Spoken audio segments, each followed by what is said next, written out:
Welcome to the USS Silverside Submarine Museum, a museum dedicated to the efforts and accomplishments of the veterans who fought in World War II. The museum behind me is a 15,000 square foot facility. We are located at 1346 Bluff Street in Muskegon, Michigan, very close to Pier Marquette Park, and of course, right on the channel that connects Muskegon Lake to Lake Michigan. Currently, there is a course on World War II history being offered at the museum every Monday night from 6 till 9 p.m. Two instructors from Muskegon Community College have developed this course, and in cooperation with the college, the class is being offered here at the museum. Throughout the 15 weeks, each evening will have a different instructor, a different speaker, a different presenter with a specific expertise. The class is attended by students who have enrolled for credit, and the museum has made the offer to the community members to attend this lecture series if they so wish, and do so free, and of course donations are graciously and generously accepted. The topics throughout the course, if I may read from the notes that I have about the course, began on January 7th with the topic of from Versailles to Munich, talking about the transition from World War I to World War II. Subsequent weeks covered the topics of the German Blitzkrieg, crushing Poland, England stands alone, Hitler's dilemma, Operation Barbarossa about Russia, Pearl Harbor, awakening the sleeping giant, the Pacific Theater, defeating the Desert Fox, and Muskegon, the arsenal of democracy. We invite you to come to the Silversides Museum on Monday evening, beginning Monday, January 14th, 6 p.m., to enjoy a very interesting evening about World War II history. Hello, welcome to the first lecture series that's co-presented by the U.S. Silversides Museum and Muskegon Community College. Tonight's lecture featured Mr. David DeJonge, and we're introducing World War II, starting with the prelude of World War I, and primarily the theme tonight is the Treaty of Versailles to Munich. So, tonight, our first speaker, David DeJonge. David, thanks for coming out to visit with us, and we appreciate everything you've got to share with our students. Well, thanks. My name is David DeJonge. I'm a West Michigan resident, but do work globally. I run two nonprofit organizations. One is called Survivor Quest, based in Hudsonville, Michigan. The second is the National World War I Memorial Foundation in Washington, D.C. We're advocating for a national war memorial on the National Mall. I am a photojournalist by trade and traveled the world documenting the last World War I survivors, and have unveiled my work in the Oval Office and the Pentagon. I did a project in '96 called Faces of Five Wars. I was inspired by my father, who was in the National Guard, and I have an uncle who's now passed on, was a torpedo bomber in the South Pacific. And I went and documented veterans from '96 to 1998, documented the veterans of West Michigan, and created an exhibit that was in the Van Andel Museum in Grand Rapids on the stories of 30 veterans of the 20th century. Two of those were World War I veterans. In 2006, I decided to document the last World War I survivors of the United States of America, which expanded eventually to the last survivors of the world. Worked with the United States Library of Congress Veterans History Project in tracking them down, worked with the Department of Veterans Affairs, also worked with the Pentagon, Department of Defense, Army, and a couple other government agencies, as well as Guinness Book of World Records and a journalist from Texas, and ultimately located about 13 World War I veterans. Eventually, they all died off except for one, that is Frank Woodruff Buckles, America's last World War I veteran, who lived to be 110. I became his spokesman and handled the publicity and public relations for him. Yeah, the veterans that I got to interview and spend time with were really selfless servants. They were American patriots. It was never about bringing attention to themselves, but making sure that their generation wouldn't be forgotten. And that was a pretty incredible lesson to learn, to pass on to my children and my family. It should never be about us and what we do. It should be about what others do, and making sure that we honor and respect our elders. England lost the very last World War I veteran of the world was Florence Green of England. She served in the Royal Air Force. And as you lose that last breath, that last first-hand witness. The only thing that remains are the photographs, the audio recordings, and the video to tell that story. Aside from those portions that you can, aside from being able to access their story from that, the other lasting thing for their generation to constantly remind all around would be a lasting memorial somewhere that people can go and pay respects, honor to, and remember what occurred during those times of warfare. And that would be a memorial in Washington, D.C.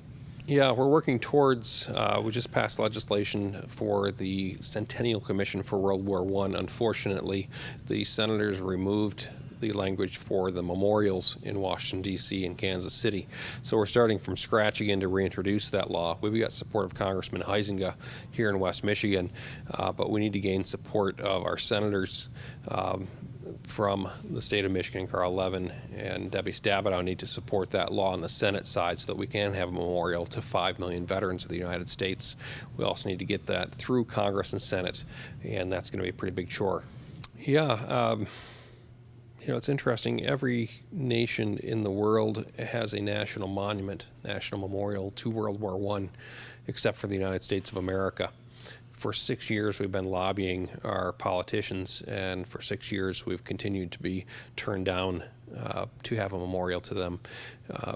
Every year, Remembrance Day in England, which is our Veterans Day, used to be Armistice Day, millions turn out for moments of silence in England.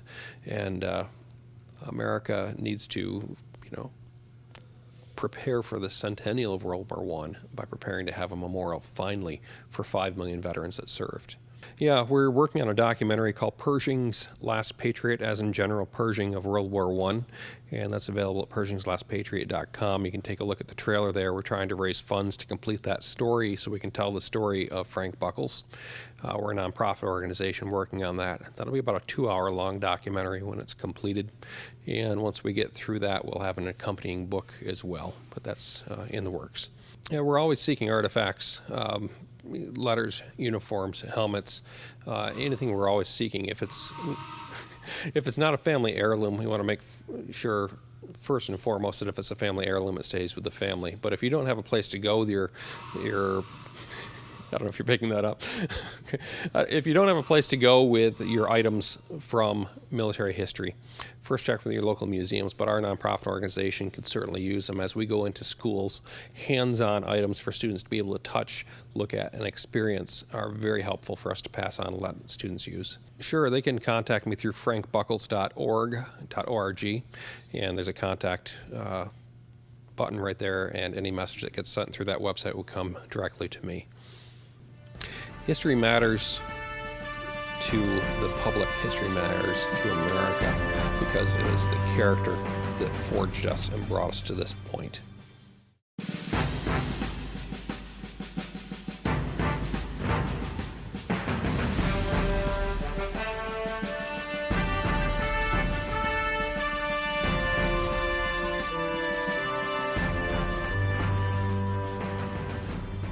I'm based right here in West Michigan. Started out as a photographer, and about 7 years ago I decided to document the last World War I survivors of the United States initially. Ended up traveling about 150,000 miles to find the last 13 of them globally. Traveled to every corner of the United States and ended up in England and interviewed the last World War I biplane pilot and the last person who was wounded in the trenches of World War I.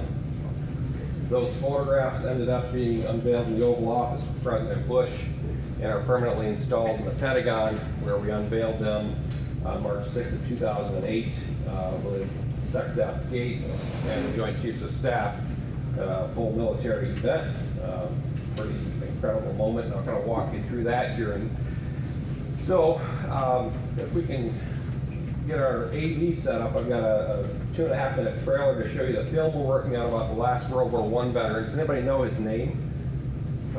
Mr. Buckles, good job. Frank Buckles, and I am his spokesman. He's now deceased, but I was his spokesman and represented him for the last 5 years of his life and traveled with him all over the United States. He lived to be 110. So, which was a pretty incredible thing. When he passed on, there were 5 resolutions introduced into Congress and Senate for his body to lie in the United States Capitol Rotunda, and they were all denied by the Speaker of the House. And if you heard any publicity on that, that was facilitated by this laptop computer here and myself and my staff of one. So when he passed on, it turned into a global event, and there were around 5 million stories generated as a result of that. So if you can give us a couple minutes to try to figure out the audio-visual things, it'll be worth it so you can see a little bit of the film, and then we'll walk you through my journey, we'll walk you through a little bit of World War I, we'll walk you through the Treaty of Versailles, and then hopefully cue you up for the future speeches that you'll have here. So you sound all right? Wonderful. Thanks, Dave. Now, there are some people that we must acknowledge. This course was better than a year in the making. It's part of a process that we have at Muskegon Community College called experiential learning. We've infused this in our history courses. We started with this approximately 4+ years ago, realizing that students and community learn best by seeing and experiencing. And we started with a course called History 212 Gettysburg, which is a 1-credit class that covers the Civil War Battle of Gettysburg. Obviously, July 1st through July 3rd of 1863 was a pivotal turning point in U.S. history. And unfortunately, a lot of people don't know about it.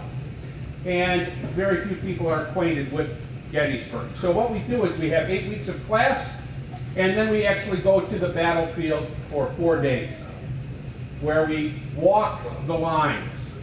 We get to see the places that we've read about. And that's really quite a tremendous advantage. Students and community members that have joined us, we've traveled with as many as 44 people on a motor coach to go out to these battlefields, have enjoyed it because it gave them greater insight. It takes you beyond Hollywood and the books on Shira and others who made it glorious, and has put it into the Shelby Foot area where we get to show you what really happened. Now, we followed that up with Vicksburg, same time frame in 1863, the pivotal Battle of the West, and we made that a fixture of our curriculum. That's History 214.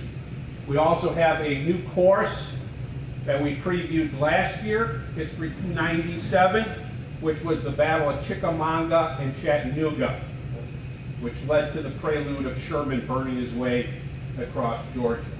And all of these courses, affordable yet experiential, because we go and see the places that we talk and lecture about.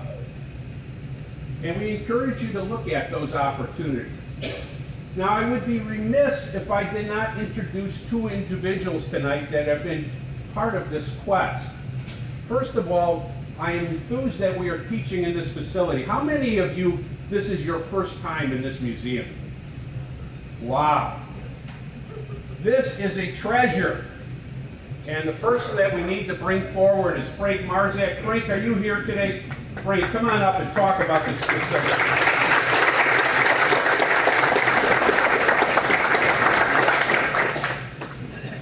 Thank you, Sir George. I'm a little hesitant to appear in front of you when we promised you 72 soft seats and we have about 130. So thank you for coming out tonight and with this particular project. The facility, the submarine, has been here 25 years. It came in 1987. There was some controversy about where it should be, and it ended up right here, birthed here. And in case you would care to, we sleep 72 kids and parents a night on that submarine, so if you are interested, we can make those arrangements for you, okay? It is heated. It is heated. We will close the hatches. And they also sleep on the Coast Guard. I'm sorry? Speak up a little. All right, okay. We also sleep about 35 people on the Coast Guard cutter, the McLean. So it's pretty big business, and they come from all over. And many of them are scouts who come out of Illinois. They have become familiar with Michigan by way of the Owassapee camp, and that's how they have discovered this organization. There are other ships in the Great Lakes that also have sleep overs. There was that one this summer, Manitowoc. There's a ship there, a submarine called the Cobia. And I did not know until I went there, but that Manitowoc, Wisconsin was a location where submarines, many, were built during World War II, as well as many of the Great Lakes freighters. It's a very interesting ship. It's a very interesting museum. Yes, you have to take the Badger over. No comment there, but you can get off the Badger and walk right over to that museum. So I put in a little commercial of the Cobia and Manitowoc in that area. The museum is about 4 years old, about 15,000 square feet, and we are continuously looking at new ways to share the word, the history that's going on here. And I'll put in a plug for an exhibit that we are working on that will hopefully be up by Memorial Day of this year. Many of us are familiar with the JSJ Corporation in Grand Haven. And one of the J's stands for Jacobson.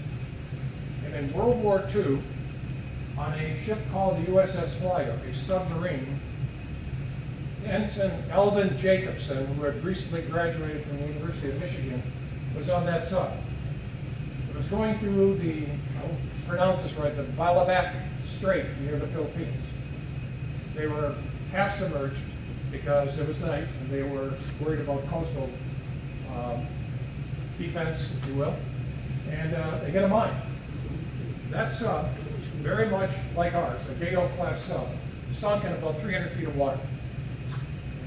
Mr. Jacobson was one of 15 men who happened to be above the ship. They were above in the not part of the submarine. They were not inside. They hit a mine. And the 15 men who were on top of the ship were blown off. Of those 15, 8 survived. Mr. Jacobson was one of them. He completed the war. He came back to continue to run JSJ Corporation that his father had founded. But he always had, and by his choice of words, an obsession about finding the submarine. He knew where it was. He supported numerous explorations to find it. They found it. In 2009, they found the USS Flyer. Unfortunately, Mr. Jacobson had passed away the year prior to that. But they found it in 300 and some feet of water. We had video that was been done by the dive detectives, and we are creating an exhibit about that particular story and the men who are still on eternal patrol.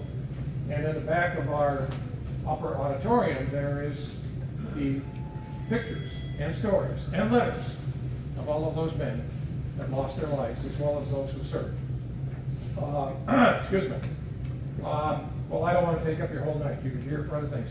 I do want to acknowledge 2 or 3 special people here.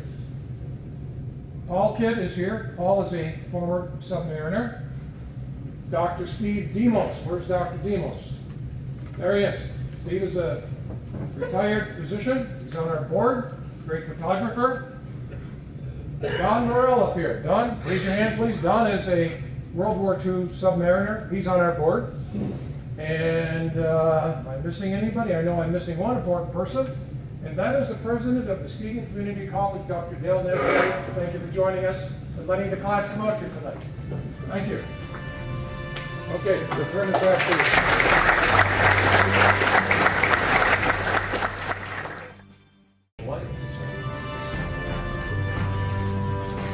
Okay, as I said, got my start here in West Michigan. I now run 2 nonprofit organizations and 2 businesses. So I have 4 children. My son Simon is with me tonight. 2 nonprofit organizations, what they do. One is called Survivor Quest, which was the previous slide, and that tells stories of survivors of world events. As a background in photojournalism, working on documentaries, that's what Survivor Quest does. The second nonprofit organization is called the National World War I Memorial Foundation, based in Washington, D.C. So I'll kind of walk you through the whole journey and get you up to speed here. So we have an acute focus on World War I. And in World War I, there were the Central Powers that took participation. Germany had 11 million combatants. Austria-Hungary, 7.8 million. Ottoman Empire, kind of the Turkish region, 2,850,000. Bulgaria, 1-2. The Allied powers, we have Russia with 12 million. British Empire, 8-9. And so on down the list. United States, 4,734,991 combatants that geared up in about 18 months' time. The last two World War I veterans from the globe, Frank Buckles, who I represent, and Florence Green was England's last World War I veteran. England had a couple of interesting experiences in tracking down the last World War I veterans.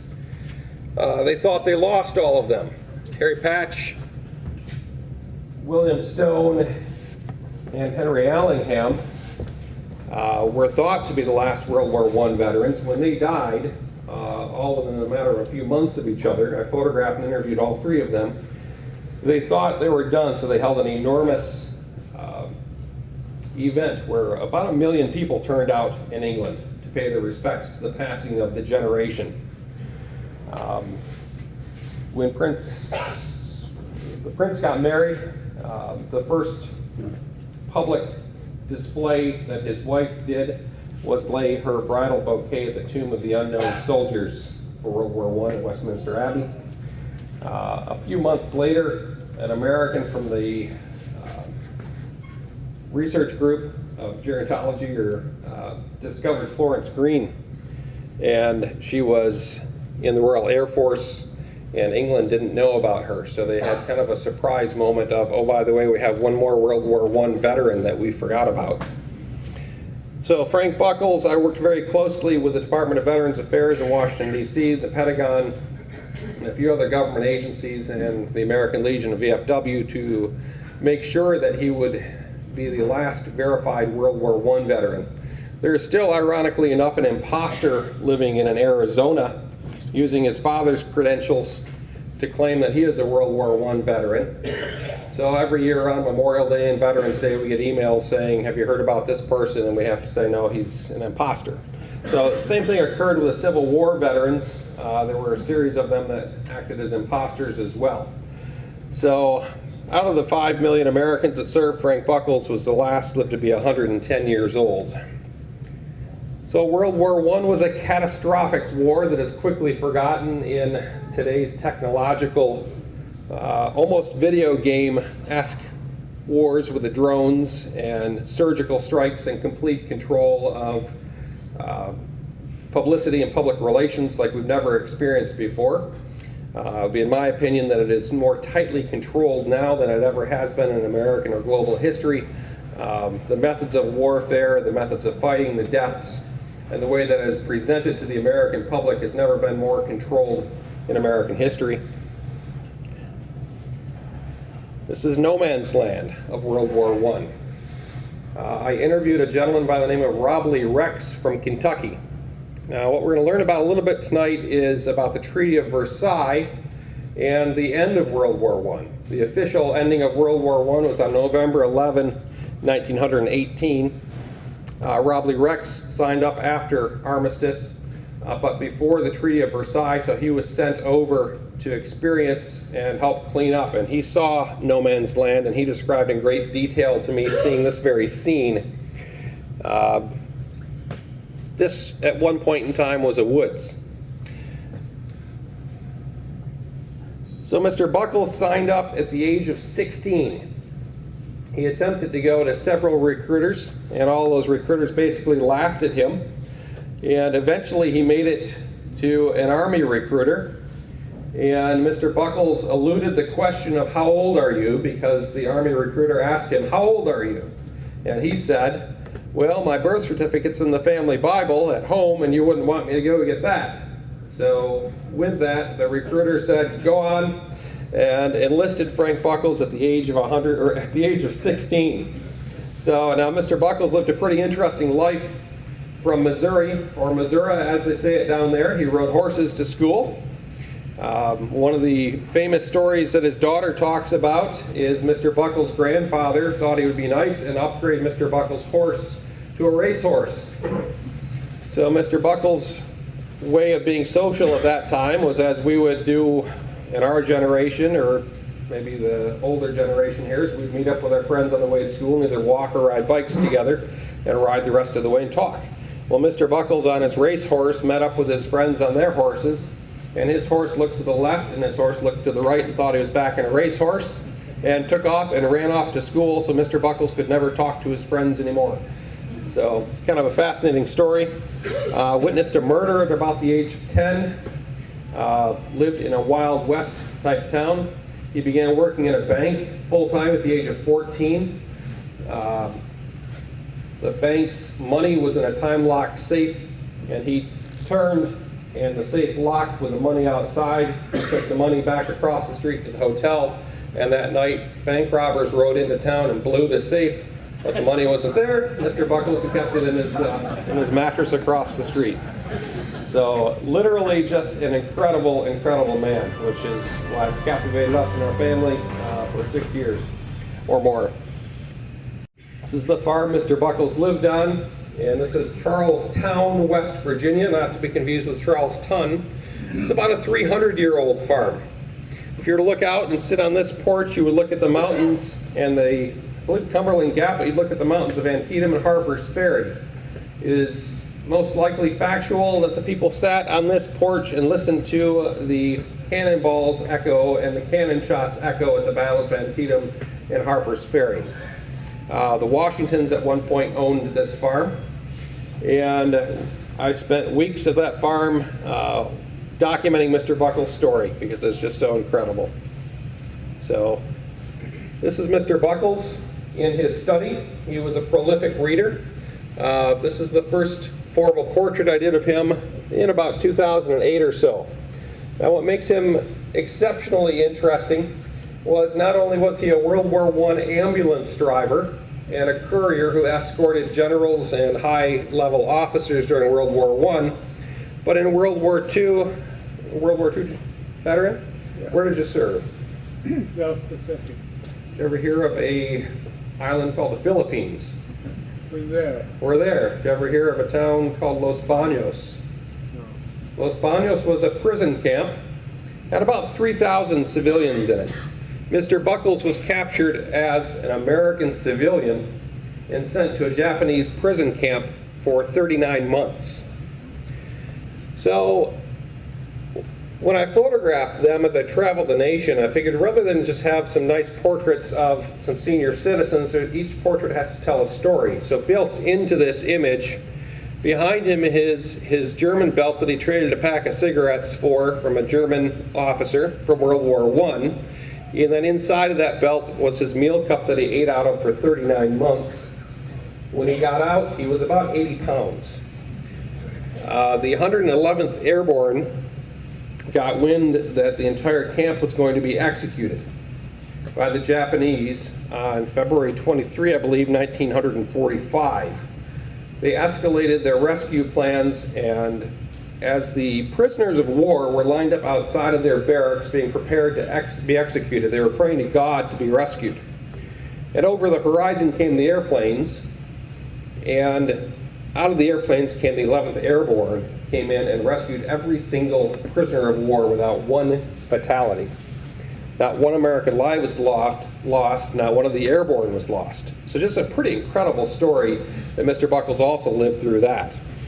Kind of an interesting fact was Mr. Buckles was in World War I in the German-style helmets. I don't bring one with me tonight, but as you know, the German-style helmets, the World War II American helmets took on a similar shape. So when he saw the Americans for the first time, since he had been in a prison for nearly 4 years, he thought initially that they could have been Germans because of the shape of their helmet. The other thing that's interesting about the rescue is they'd never seen parachutists. They'd never seen paratroopers before. So they were locked inside of this Japanese prison camp for so long that they didn't even know that we had American paratroopers to come rescue them. So imagine the surprise when you see the skies filled with these strange looking apparatuses, and these are parachutes coming to rescue you on the day that you were going to be executed. So Russell Coffey lived in Ohio, and he was about 109 when I interviewed and photographed him. It's a 48-star American flag. I left 3 stars in the background to symbolize the 3 centuries this man lived through, because he was born in the 1800s. So kind of an amazing feat. The very first veteran that I photographed for World War I at this round, I started documenting veterans in '96, but for this project he was the first one, and he was nearly comatose when I photographed him. Right off to the side was a nurse that would literally scream into his ears, "Russell, open up your eyes!" And Russell would open up his eyes just for a brief second, and I'd be able to take a few shots. Antonio Piero was in Swampscott, Massachusetts, near Salem. And if you're not familiar with military medals, this is his campaign ribbon from World War I with the bars of the battles he was involved in. This is his Legion d'Honneur from France. His job was to train the horses on the ship as they traveled to the European theater of World War I. And what he told me about, which was kind of fascinating, was he didn't train them in English, he trained them in French. So the horses needed to learn French battle commands so that they could go off to war. Kind of an interesting quick story on him. After the Pentagon opening, his grandson came to a little private reception we had and told some stories. And at about the age of 105 or so, Antonio climbed up in a tree. Don't know why, but climbed up in a tree, and the ladder subsequently fell down. Well, there he was at 105, stuck up in the tree, and his neighbor walks by who's also 100. So Antonio starts yelling down to the neighbor, and the neighbor doesn't hear him and starts looking around. So Antonio thinks, what do I do? So he starts picking up walnuts and starts throwing the walnuts down on his neighbor. Eventually the 2 old men rescue each other, and there they are. But some other fun stories with Antonio. But he was Italian. He was actually featured in Esquire magazine about 6 months before he died for his advice on life, and talked about how he picked up women, which was kind of interesting to hear from a 108-year-old man. But Charlotte Winters was the last female veteran from the United States of America. She convinced Rear Admiral Daniels, I believe, to allow women to serve a more active role in the United States Navy. She's also one of the original founding members of the American Legion. She was a member of the Betsy Ross Post, which merged with American Legion Post, I believe 1 or 2 in Washington, D.C., and led to the formation of what we now know as the American Legion. And she as well was in a pretty advanced state of age and could not recall a whole lot. Mr. Babcock served a very interesting story. It's hard to comprehend when you photograph centenarians and supercentenarians, the spectrum of age that they contain, the life experience that they contain. But he was about 107 when I photographed him here. And his story, the reason he's clutching that same 48-star flag tightly in his hands while the Canadian flag looms over the background of him. He was born in the backwoods of Canada, and his father was a lumberjack. Not a lumberjack with chainsaws, because they didn't exist. A lumberjack with axes and big saws. And his father was sawing down a tree, and the tree fell down and crushed him. And they loaded his father onto the horse and wagon, which rode his father back to the family cabin in the woods, where he later died. So Mr. Babcock raised himself in the backwoods pretty much by himself. He lied also about his age. At about the age of 15, got sent over to England and served with the Canadian Youth Corps. And he described seeing the dirigibles be shot down by biplanes. But the reason he's clutching the flag is at the time that I photographed him, there were 2 Americans left from the United States. And what they were trying to decide, both in the Department of Veterans Affairs and in the Army and the Military District of Washington and the White House, was, what do we do when the last World War I veteran dies, and how do we honor the service that that person represents? So Mr. Babcock renounced his American citizenship, or renounced his Canadian citizenship and became an American. He wanted to serve again in World War II and became a citizen in '46. So we had two American citizens. One served for Canada, and one, obviously, Mr. Buckles was American through and through. What do you do with the last one? If it's Mr. Babcock and he served for Canada during World War I, how do we honor him upon his death? So that's why he's clutching the flag, and he's got this immense pressure of international conflict, so to speak, of what does he do as an individual. So eventually what happened is Mr. Babcock renounced his American citizenship, or I should say he became Canadian again. He was not angry with America, but he declined his American citizenship. The Prime Minister of Canada said, we'll allow you to be Canadian again. He had a private ceremony when he passed on, which moved Mr. Buckles into place to be the one considered. So Howard Ramsey was up in Portland, Oregon, also saw action over in France and was at a pretty advanced stage of age as well. But wonderful, happy American hero, and just a treat to get to know. So the Department of Veterans Affairs did not keep very good track records for a couple of reasons of World War I. One, there was a pretty significant fire, I believe in the 50s or 60s, where one of the records facilities in St. Louis burned down and lost a tremendous amount of their records. And the other one is they didn't keep very good records. So we had thought we'd located all the World War I veterans working with the Department of Veterans Affairs, but then I began working with another couple of private investigators, so to speak, to try to make sure that we had them all. And a friend of mine located Harry Richard Landis living in Florida. Now, Harry Richard Landis never left the United States, but he did serve during World War I. So my parents lived in Florida during the winter, so I flew down and spent some time with them, drove up, and we photographed Mr. Landis. And I photographed his enlistment papers, and I emailed those to the Department of Veterans Affairs, which set in a chain reaction of verification. We did verify that he was indeed a World War I veteran, and as a result of that, there were two veterans again of World War I, Mr. Buckles and Mr. Landis. So when Mr. Landis passed on, I was interviewed on All Things Considered with Robert Siegel for NPR. We discussed at great length Mr. Landis. He was still married, wonderful gentleman. So there again, 48 Star Flag, sorry on this side you can't see it, but 48 Star Flag in the background just to continue that lineage through the full collection. Then we got another call. So Mr. Landis passed on with Mr. Buckles by himself. And then I got a call from a friend of mine at the Guinness Book of World Records that said, did you know that there is a German World War I veteran living in secrecy in San Francisco? I said, here we go again. So at this point, my charge cards were pretty maxed out from this wonderful adventure of history. So located another charge card and booked a flight to San Fran, and there we were. William Seeger was drafted by the German army because it was so desperate at the end of World War I. He was drafted about the age of 14 or 15. We're going to talk about the conditions of Germany a little bit as we advance through the show, but basically, in a snapshot, Germany was so decimated towards the end of the war, they were eating the dead horses off the side of the road for food. So they drafted him.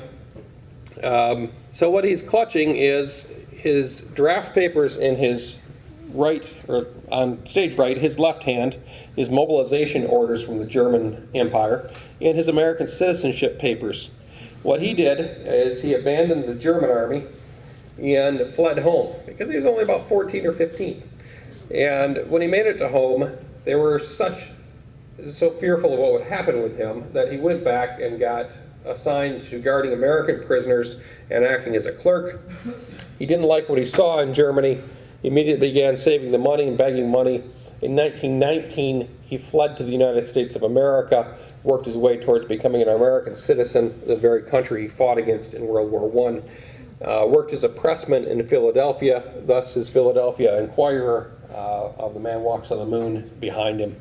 But he lived by himself, and he had no Veterans Affairs benefits, obviously, because he served for the enemy during World War I. But he lived by himself, and then his daughter eventually moved in with him, and I've got his orders back at my office. So pretty incredible fellow. When I was photographing him, just off topic a little bit, but as I was photographing him, the shutter of my camera was shooting noise. He said, that really sounds like machine gun fire from World War I. So I thought that was kind of an interesting moment. So now we're going across the pond over to England, and this is William Stone. William Stone served in both World War I and World War II. He witnessed the scuttling of the fleet, which we'll get to here in a little bit, which was at the end of World War I. Was on the HMS Hood, I believe, or the RMS Hood. But behind him you can see some pretty interesting photos. It's him with the Queen.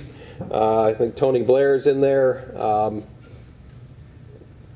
It was almost, I don't use this word in a bad way, but it was almost poisonous for me to go to England and see how they honored their World War I veterans, because it's been an incredible fight in America to progress the campaign for honor for World War I veterans.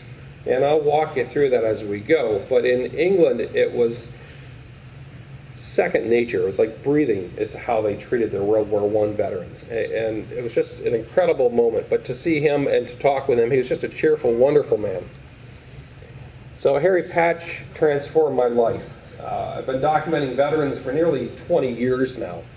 And Harry Patch fought in the Battle of Passchendaele and was wounded, I believe it was in 1916, so nearly 100 years ago.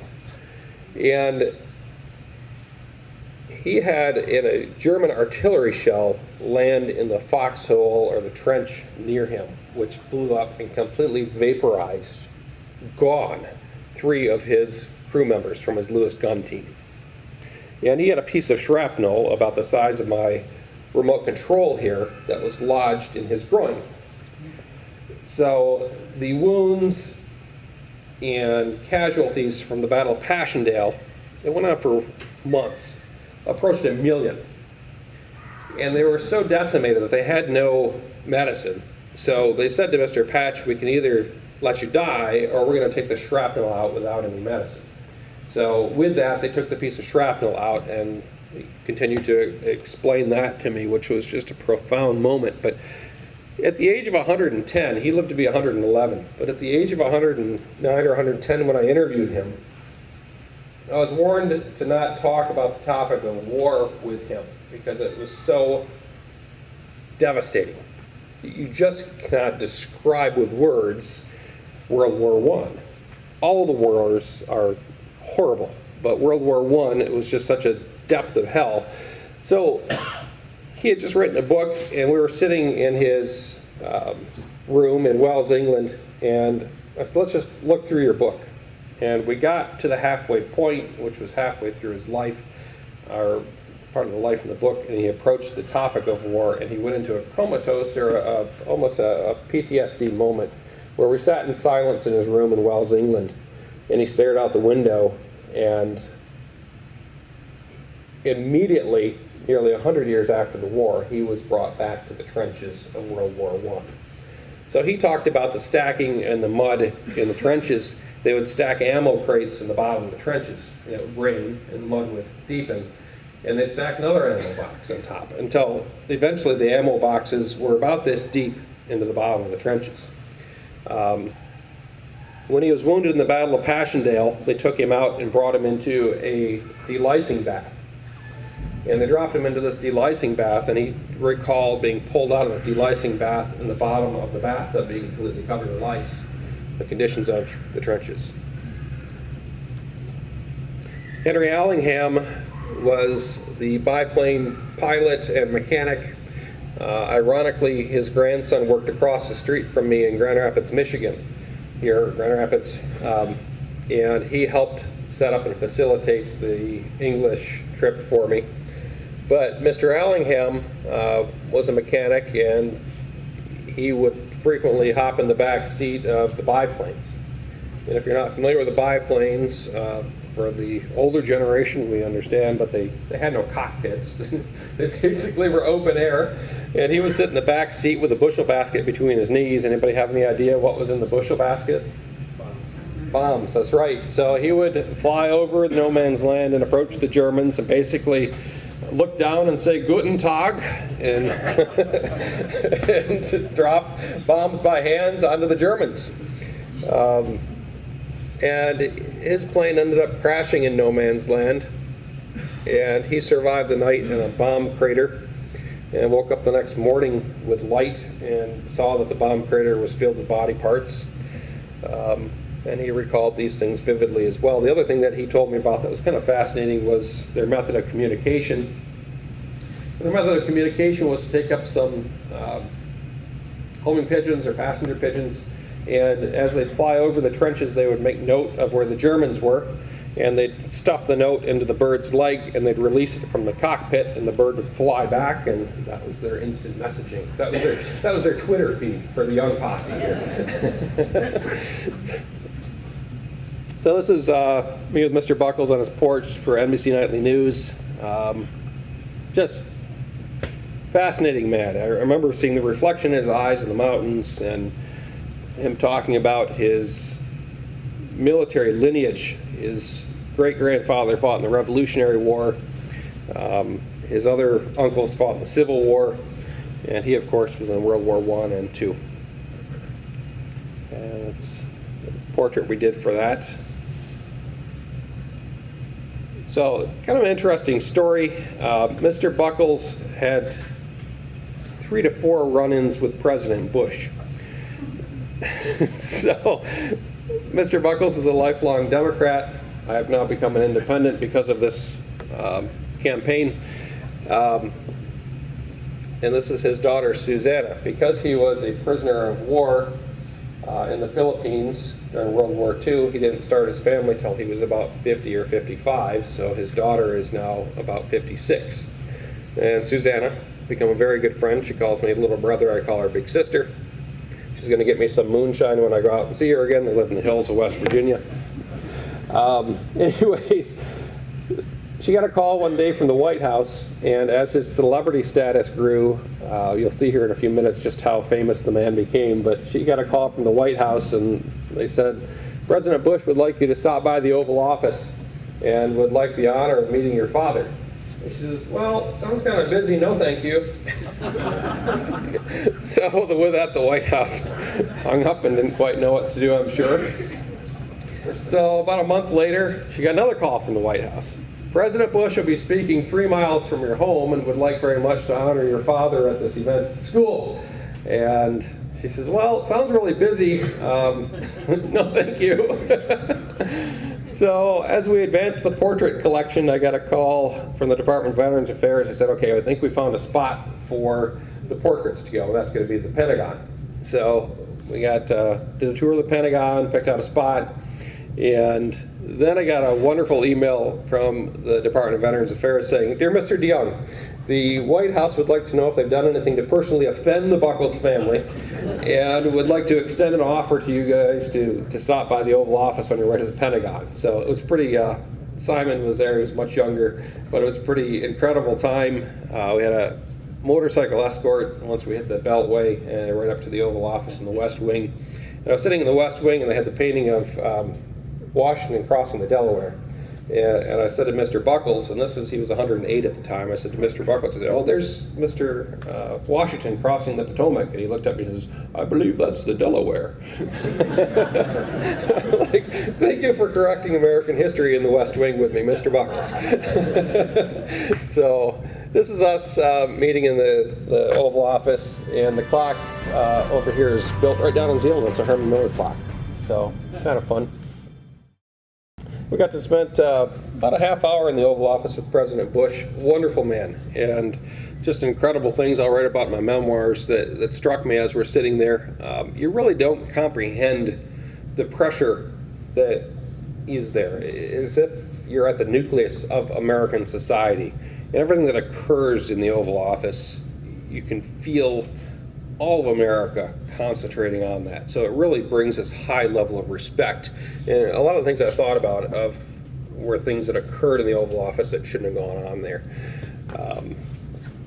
But after that, private time, President Bush said send in the press, And if you can see, thus began the expansion of Mr. Buckles' fame and notoriety. There were about, I would estimate, 300,000 stories written about the day in Washington, D.C. This is the unveiling of the portrait collection in the Pentagon with Sect F. Gates, and ironically enough, this gentleman here, over here, serves for the United States Army and is from Grand Rapids. So then after that, I said to Mr. Buckles, you know, we really need to go see the only symbol to your generation in Washington, D.C., the only memorial to your generation in Washington, D.C., and that was a crumbling memorial I'd never seen before. This is Mr. Buckles' first look at that memorial. This is him at the base of it. So that turned into a 4-year journey that is pretty incredible. It's a local memorial to the residents of District of Columbia. The names of the base are 499 local people that lost their lives. It's located halfway between the Korean Memorial and the World War II Memorial. And we fought for and advocated for and got $3 million to get that restored. And the original concept was to expand it and make it the DC and national memorial area. But that then turned into a political game in which Eleanor Norton from Washington, D.C. and Mayor Gray turned it into an issue about voting rights for Washington, D.C. And we became homeless, so to speak, looking for a World War I memorial. So this is with Congressman Poe of Texas, my director from Washington, D.C., in September of '09, discussing the concept of expanding it. It really was a abandoned memorial. There were homeless camps right next to it. It was covered with algae. I've got a piece of it on my desk in Grand Rapids to remind me. So, but Mr. Buckles' fame grew, and the kids in the nation kind of adopted him because he was of an age that could be related, the age of 15 and 16 when he went to World War I. He began receiving thousands of emails and thousands of notes, and was featured in Weekly Reader and Encyclopedia Britannica did an entire website about him. And these are some kids that flew up from Texas with some money raised to help restore that memorial on the mall. And this is just about 1 week's worth of fan mail that kind of came in for Mr. Buckles with his daughter Susanna, and it was really a challenging thing trying to decide what to do. There were so many gracious notes and so many wonderful extensions to Mr. Buckles and invitations, and he went to Mount Rushmore and watched the fireworks in the last year of his life, and flew down to Kansas City. We saw the wonderful museum there for World War I. Then he was honored in the United States Capitol with Harry Reid, and that was a shoulder-to-shoulder, standing room only event. And at that time, after that, 2 things occurred that would start us down a path of really revelations of American history.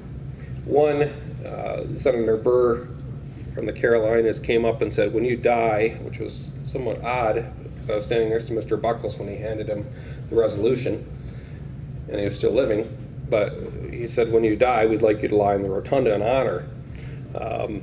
So that was one thing that occurred, so that was set in motion in '09. And then the other thing that occurred was Senator Ted Poe of Texas, who you previously saw, came up and said, I heard about that memorial because Bob Dole talked about it and said, I want to help get it restored and I want to help with that fight. So those 2 things started at this event here, which ultimately led to a very interesting and unique moment in American history. We started the campaign to have a memorial in Washington, D.C. alongside of the other memorials, thinking that Washington, D.C. could at least see clearly on a veterans cause.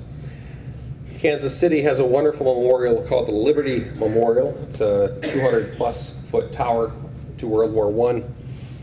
And they decided that they wanted to be the World War I memorial, and there should be no other World War I memorial. And they set forth an effort to block our memorial effort in Washington, D.C.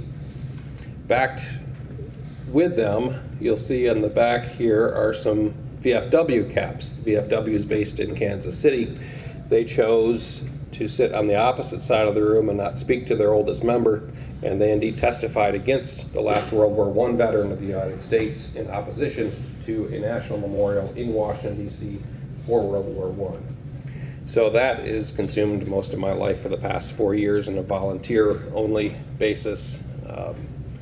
So this is a moment when Mr. Buckles, the D.C. politicians didn't quite understand that we need to honor veterans, so they actually asked Mr. Buckles to come testify in the Senate at the age of 108 to say, why should we have a memorial to 5 million veterans? So this is that moment.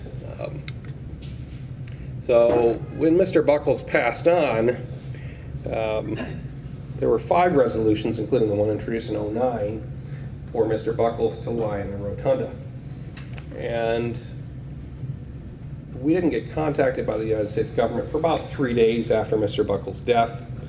We had been in meetings for 2 to 3 years prior to this to prepare for the moment. And those 5 resolutions were all denied by the Speaker of the House, and Mr. Buckles was not allowed in the rotunda. So this was over in Arlington. He ended up lying in the basement chapel at Arlington, where President Obama and Vice President Biden came over and paid respects. So this is his daughter. It's bad you guys can't see it all over here. It's really one of my favorite shots of my career. But his daughter's basically looking out, observing Arlington, and this is Mr. Buckles being brought off.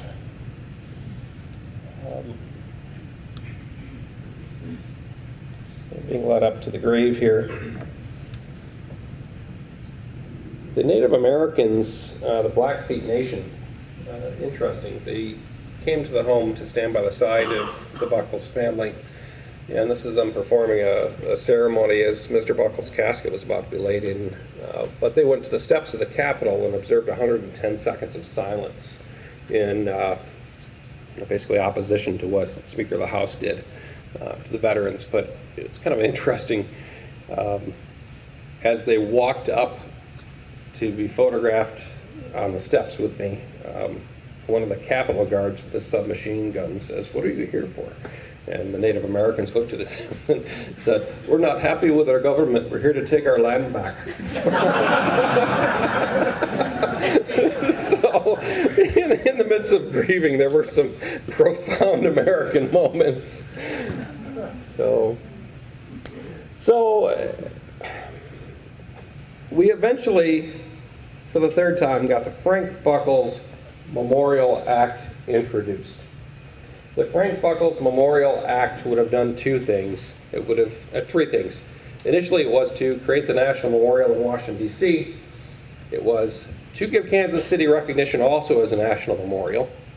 And it would have also created a Centennial Commission, which was added on to our bill in the last year.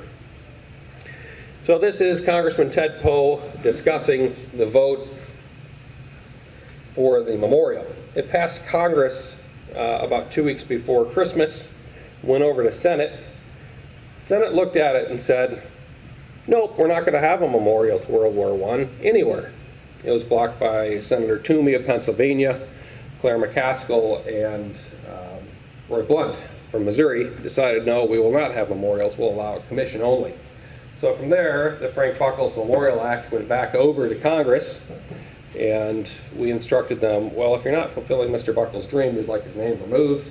And this is the speech on New Year's Eve of Congressman Ted Poe explaining about the need for a memorial, and they passed the Frank Buckles Memorial Act with no memorials in it. So we have a Centennial Commission coming up, and our hope is that the Centennial Commission will also endorse the concept of a memorial in Washington, D.C. In the vote going on, there were a few nays to the Centennial Commission.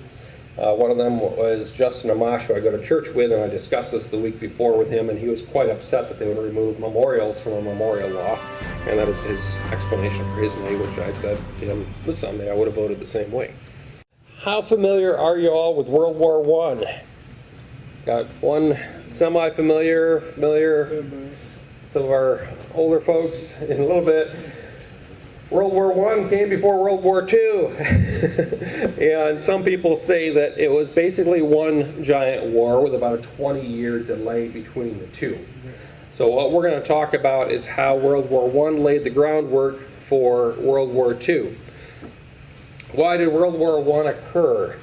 Well, the assassination of Archduke Franz Ferdinand, heir to the Austro-Hungarian throne in Sarajevo in June 28, 1914, was the spark that lit the fuse for a war that even today historians don't quite understand the full extension of what happened, but what we did see was full mechanized war that exploded into depths of hell that nobody can comprehend.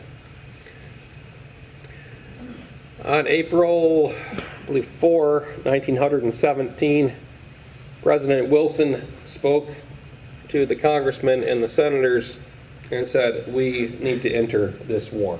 This was after the sinking of the Lusitania by the German, ironically enough, U-boat sank the Lusitania, which gave America a push to get into the war, in which 4,734,991 served. 116,516 Americans gave their lives during that war, more than any of the other wars, excluding World War II, combined of the 20th century. So this is the pen that Woodrow Wilson used to sign the Declaration of War. Photographed this at the Woodrow Wilson Museum in Washington, D.C. It was actually a gift to him and his wife from the Inuits, Inuit from the United States. Well, anyway, that's the pen he used. He borrowed it from his wife to sign the Proclamation of War. This is the breakup of what Europe looked like prior to World War I. So you can kind of see Austria-Hungary. Germany was a much larger empire. Bulgaria. What you don't see here is much of Turkey's down here. So you got the neutral powers at the top, the Central Powers here, and the Allied powers kind of surrounding and all around. This is kind of the region that the war all took place in. What you saw in World War I were brand new weapons to create this conveyor belt of death and destruction. So you saw tanks for the very first time. You had the Renault tank, which was about a two or maybe three-seater tank that was just a death trap in itself. It was just plank armor, basically, with a motor. Went about 3 or 4 miles per hour. Saw machine guns introduced for the first time. So a pretty incredible mechanized slaughter. You saw airplanes. We've talked about Mr. Allingham and what he did with his airplanes. Dirigibles as well. Poisonous gas, barbed wire to cover the trenches and to separate no man's land. And if anybody seen War Horse, as the horse ran through and got the barbed wire on. And then grenades really expanded and became a little bit more advanced in World War I. What you see here are the trenches. Miles upon miles of trenches still exist to this day. See one of the water-cooled machine guns here with the gas masks. And some folks, I think this is a training shot. But they lived in the trenches. These are what you'd call duck boards. But like we talked about, Mr. Patch from England described how eventually the mud became so bad, the duck boards would sink, and this would become basically a disease-infested, rotting section of living quarters for people. Mr. Patch, when he died, talked about not being able to take a bath. I believe it was for 5 months or something like that. He lived in the trenches. It was a crossover war. When we talked about Mr. Piero teaching the horses in French, they used Civil War era technology fusing with modern warfare. So what you see in this shot is you see the horse and wagons with the helmets that are created to shield. As if you're not familiar with the World War I doughboy style helmets, it's much like a miner's helmet to shield off the dirt as it comes down off the top and it rains. But you see that all in this image.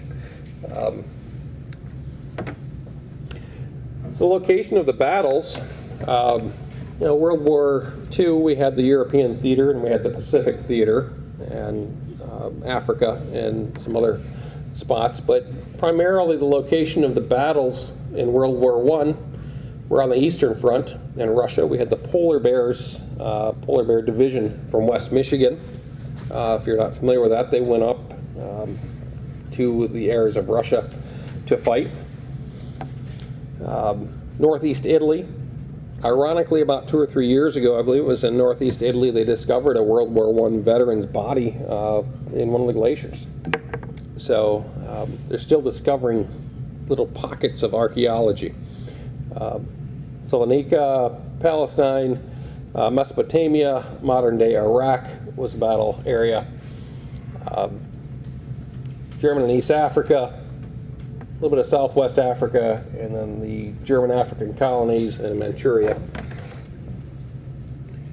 So another shot of the devastation of World War I, and there are a lot of interesting, it's a very fascinating war because you have lost battalions, you have, it's just all kinds of things are fusing together.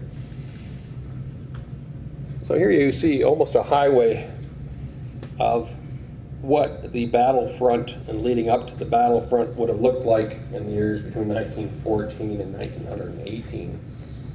You'd have transportation with the horse and buggies, but you'd also have Model A Fords.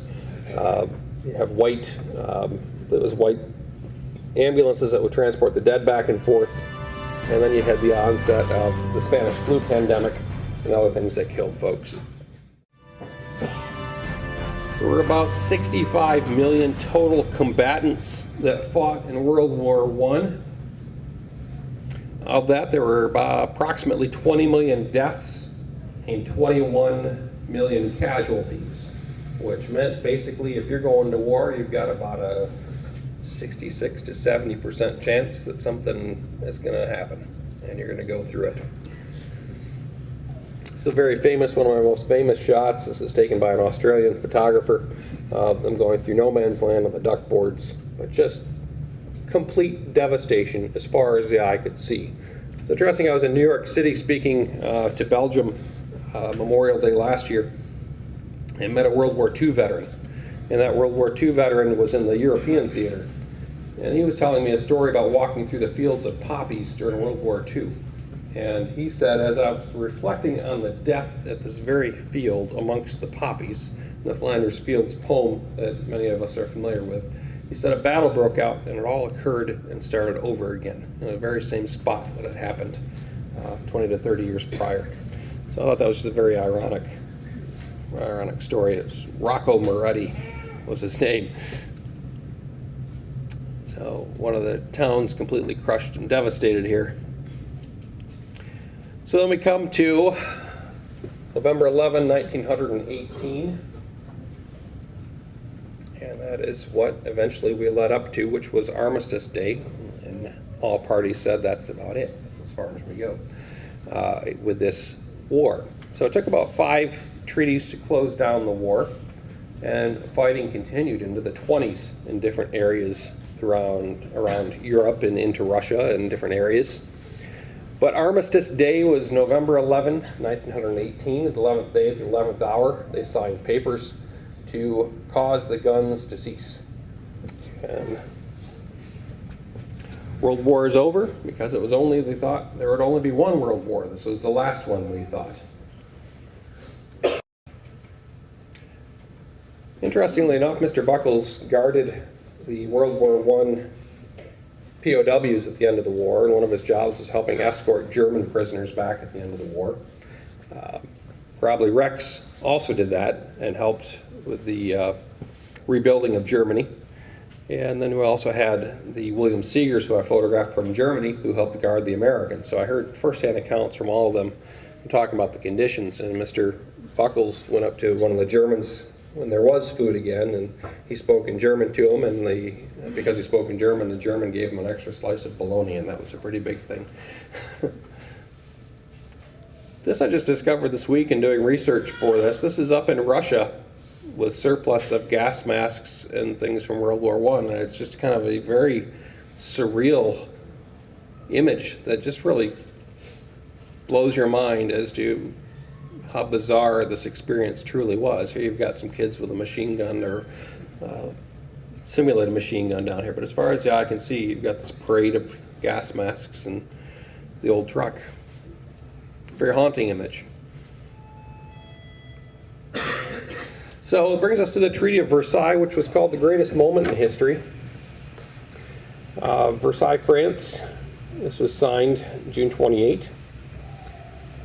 And this led and laid the groundwork for World War II, which we'll talk briefly about here.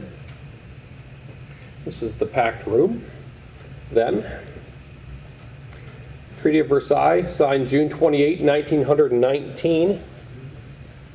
70 delegates from 27 nations negotiated this treaty. The big three was Woodrow Wilson and Prime Minister Georges, trying to pronounce that, Clemenceau, and David Lloyd George from the British Prime Minister. So the French, the British, and the American president pretty much did the primary thing here. Excluded were Germany, Austria, Hungary, and Russia. Russia still had its own issues going on. The final signing here. Key terms were Germany had the war guilt clause, and they basically said this was all our fault.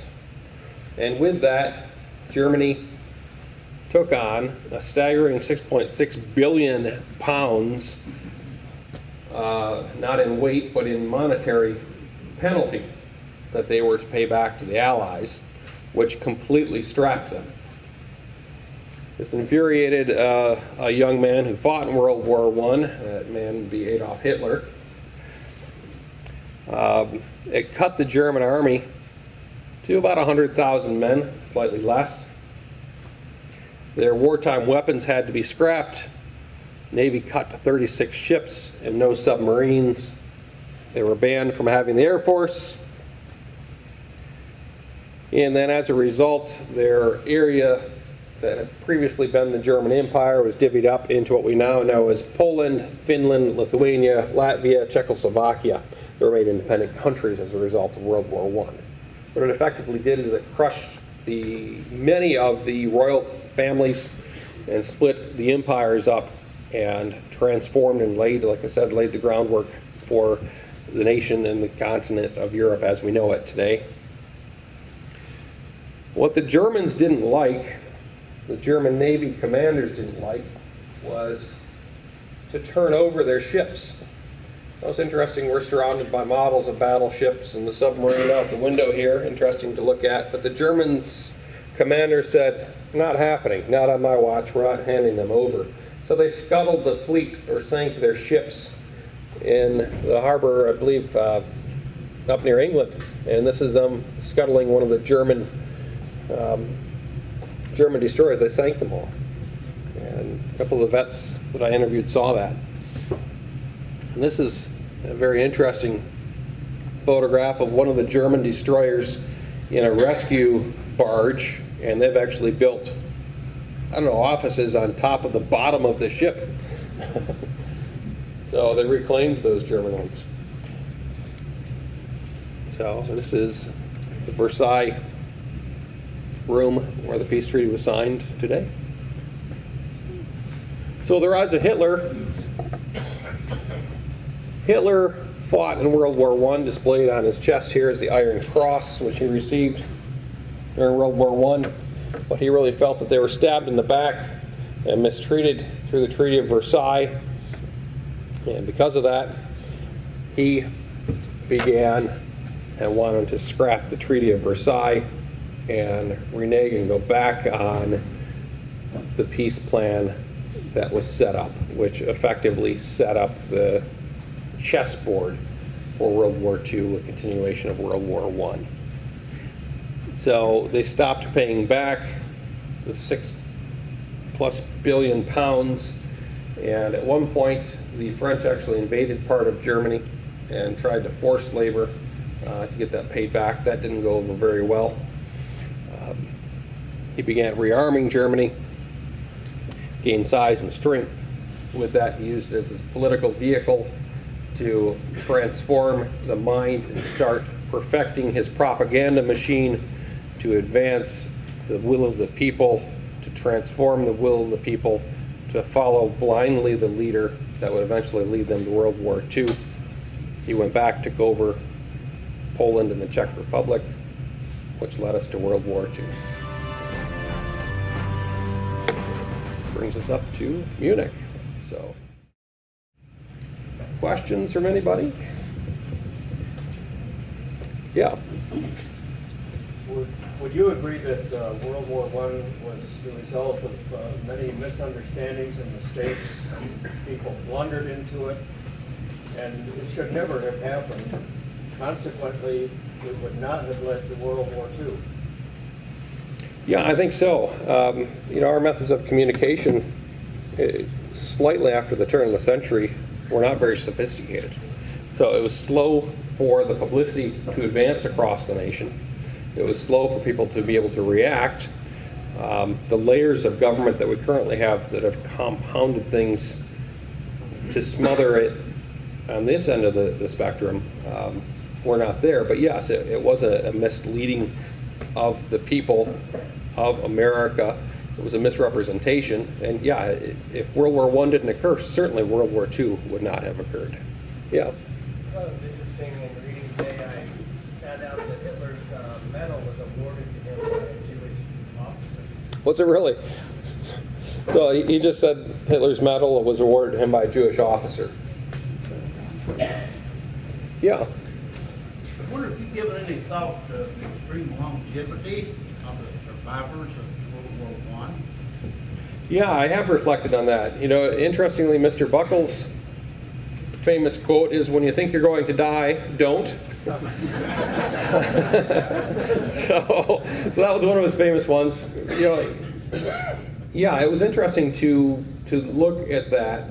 I've got a cousin who's a gerontologist, doctor in Washington, D.C., so him and I have had some conversations about that. But yeah, there were some longevities. And what we did with Mr. Buckles was the same approach that they did with the last three in England. So fortunately, with the grandson of Henry Allingham, the last British, he talked with me about how to extend the life and help keep them living, so to speak. So when we got to Mr. Buckles and I became his public relations person and person who helped him, what we tried to do is pace out events so he would have something to continually look forward to and move towards to help keep his mental focus going. And the other thing that he constantly did is he did exercise every day, even if it was a 2-pound barbell. He would exercise every day, and he would read every single day. Towards the last year of his life, he couldn't read because his sight was so bad he would have someone read to him. But he continued to degrade in the last year of his life to where he was probably only awake for about 2 to 3 hours a day. So, yeah, yes. Again, wonderful presentation here. Why do we learn history? We look around this room, there's a whole lot of us with some history and gray hair. But particularly for younger people, and perhaps your son, why learn history? We're a nation that moves forward. Yeah, history is critical. The famous quote is, "We learn history so we don't repeat the past." In doing my research, I constantly stay on top of the editorials and the op-eds and things that come up. And there's an op-ed that just came up about our memorial cause in Washington, D.C. And that person said, "You would have to be a sociopath to want to create a memorial to any of the wars." And that was the person's statement. And I actually emailed him and I said, "I'm not a sociopath." It is about, one, it's about honor, but two, it's about recalling your history so that you don't replicate it again. And we're starting to see paths and courses of that as we approach the 21st century. And it's shifting in a giant and dramatic way as the advancement of knowledge, as the advancement of communication, as the advancement of publicity or information trickles through the filters of Twitter and Facebook and whatever other source it evolves or devolves into. We're going to see at a very rapid pace a very challenging and dangerous situation of expansion of things as it grows for this nation. So, yeah. I like the quote from John F. Kennedy's book, titled which was Memory of a Nation. He said, history is the memory of a nation. That's right. Yeah, history is the memory of the nation. So, right behind you. You very briefly spoke of the polar bears, Michigan's own, in the cemetery in Whitechapel is dedicated to those people. But many people don't know that the polar bears fought for 6 months after the war was over. And some of their biggest battles were in 1920, after 1990, after the war was over. My dad was in them. Was he really? Well, there actually are discussions. There's apparently still some American bodies from those polar bear units in Russia that they're talking about building a memorial to as part of the Centennial Commission. So that's in discussion down the line. So, yeah. Our Causeway Park up here, which at one point was called the Michigan's Most Beautiful Mile. But anyway, it started as a memorial to the First World War, and then it's been added on to many times by, the Second World War. But the fountain at this end of it, the southern end of it, there's this pretty fountain which is now relit again with colored lights. But the granite arms that kind of surround that fountain were donated to, Muskegon County by the French in thanksgiving of our rescuing them from disaster. And the French, not the ambassador, but somebody from the French consulate came up for the dedication of that in the early 20s, mid to early 20s. So the French were very grateful to us, and they reached into a small community like Muskegon and donated the money to build these, granite arms surrounding the fountain there. The Europeans it's alive to them. Sadly to say, it was the French and the English that extended and offered help to the Buckles family first when Mr. Buckles died. So, but yeah, you're absolutely right. They continue to this day. Both the French and the British embassies held high-level receptions for Mr. Buckles to honor him before he passed on. Yeah. When I visited George Petropoulos, one of the polar bears, he was 102. He had the polar bear statue in his yard at his mobile home. There are 2 of those statues in Muskegon, and people should know what they're about. They should. The Causeway and one of the posts on the road, Airline Highway, has that same kind of statue. Yeah, they should People know. see it, they have no idea what it means. Yeah, that's right. So, yeah. You mentioned that in World War I there was no Iraq, there was Mesopotamia, and there wasn't any Iraq until England created it about 1920, drew the line and said, we're going to take these 3 people, the Shiites and the Sunnites and the Kurds, who hate each other, and we're going to call them a country. And they still hate each other. And there's still no country. That's right. The problems with Versailles. Yeah. Continues on. That's right. Yeah. Were there any books written about that prison camp you described in the Philippines? Los Baños is called the Great Raid. The Great I believe it's the Great Raid, yeah, or the Los Baños Raid. So it was incidentally the same day as the flag raising over Iwo Jima. So it was overshadowed by the great photograph, I think it was by Rosenthal, of the flag raising. And so typically you'd see that flag raising real large above the fold, and then at the bottom you'd see something of, I think it was 2,900 and something civilians rescued.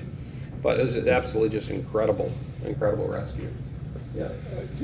Just where in the Philippines was that prison camp? Do you know? Los Baños, and I'm not totally familiar with it geographically, so I don't know. Was it Leakey or Versailles? I think it's near Leakey. Yeah. So where were you at? I was in Versailles, Subic Bay. Okay. Yeah. He was in there for something, about 3 weeks. Plenty of time in the Philippines, right? Anybody else? Yeah. Was that particular prison camp, was that strictly Americans, or was it, because there was a British Yep, that was, civilian prisoner of war?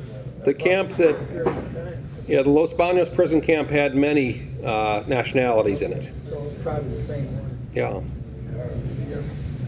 This morning, after hearing how hard it has been to kind of get things put together for World War I veterans, is there anyone looking at doing this for the World War II veterans, so when we get to the point where you are, as you get towards the end and you start to look at that, is there any way that they're tracking that any better that you find? Yeah, World War II. I worked with the Library of Congress Veterans History Project in Washington, D.C., and their collection of World War II stories numbers into the 50 to 75, 100,000. Their number of World War I stories is less than 5,000.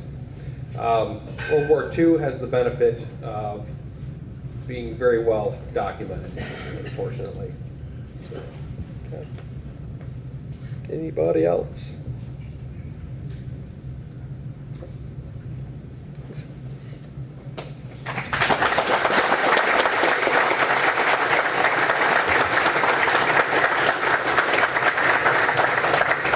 Thank you, David, for having a very insightful lecture tonight. I'm sure everybody enjoyed it. I want to have one more recognition, because without this person's efforts, she's kind of the wheel that supports some of our wild ideas. Kathy Posa, would you please stand up? This is our department chairman of the Social Science. Next week, we have another lecture. It's about the Blitzkrieg. Now, obviously, we'd love to see all of you back. But in order to keep the lights going and the heat on, we're going to pass a little jug. And if you have an extra $1 or $2, would you please drop it in? Because these museums do not operate for free. You know, it takes a little bit to do this. So if you're a community member, please, by all means, support this entity and tell your friends about this lecture series.